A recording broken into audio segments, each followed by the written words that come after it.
I met Vanessa a couple years ago. I was her leasing consultant, her and her families. I was able to find them the perfect home. I met Teresa about a few years ago. She was actually helping my family and I find a home in downtown Phoenix. And after that, I would run into her family, kind of got to know her, and we had a job position that was coming available for a leasing consultant.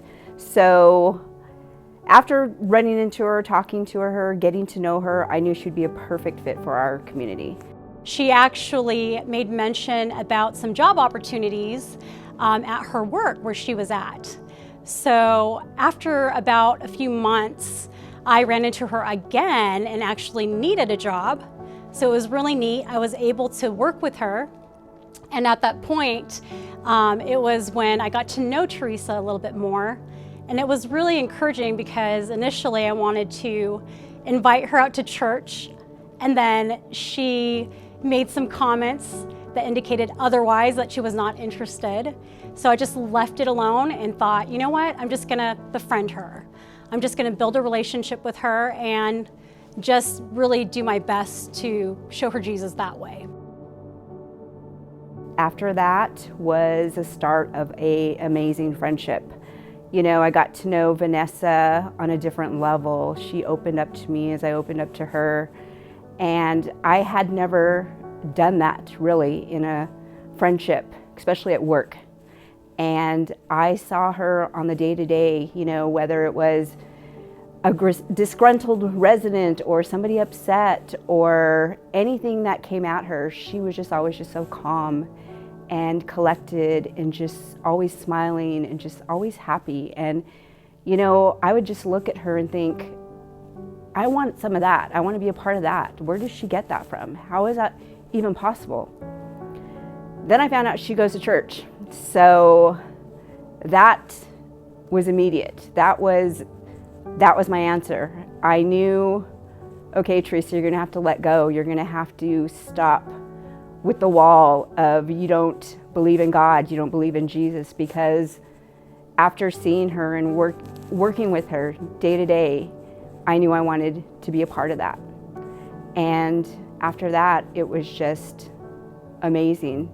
I slowly was able to open up to her, and I was ready. I was ready to let God and let Jesus and get my journey started. So it's been amazing since Teresa has been baptized, just to really see the changes in her life. She's more at peace, and I think that's all attributed to God and how He's worked in His hand on her, but mostly her being humble to receive it. I mean, Teresa is a fighter. She is not someone to mess with. And the fact that God had taken her and just molded her into somebody who was willing to be surrendered is just such a big testimony to me personally. Ever since I have been baptized, you know, I have seen the change. I feel the change even more so than what led up to that. Right. So I really took a lot of advice from you just by watching you.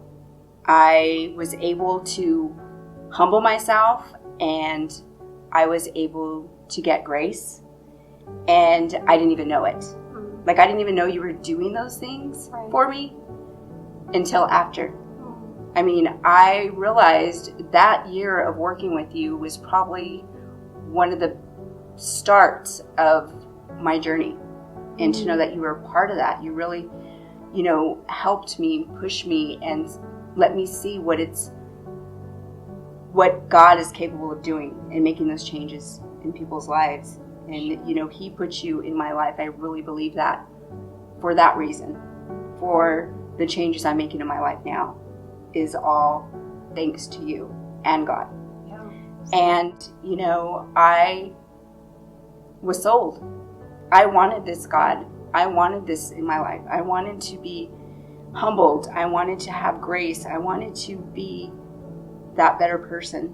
I wanted to be what you were, what you are, and I just want more, and I just continue. I mean, how could you not?